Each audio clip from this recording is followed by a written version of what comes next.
Today, we're diving into a proposal for global water efficiency. Let's break it down. Okay, let's start with a question. What does a hotel in Langkawi have in common with the UN? It all comes down to water. It's the world's most critical and scarce business resource. And in key regions for business, serious water stress is already the reality. And it's only getting worse. By 2030, half the world's population will face severe water stress.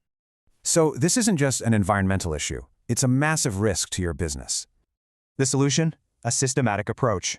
It's called a water efficiency management system.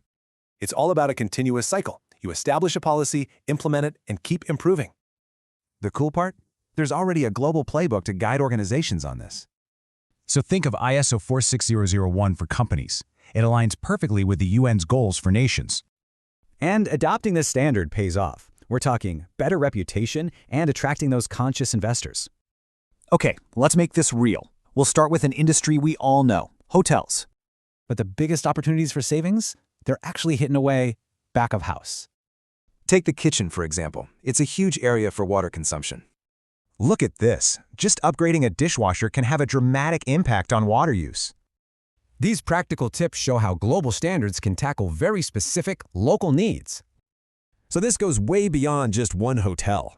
It's about building a global culture of efficiency. How do you do it? A simple 4-step plan. Document, train, monitor, and then share your wins. At the end of the day, going green isn't just good. It gives you a real competitive edge. So you have to ask, is water just another cost, or is it a strategic asset? Need a hand setting up your own system? Well, just reach out to us.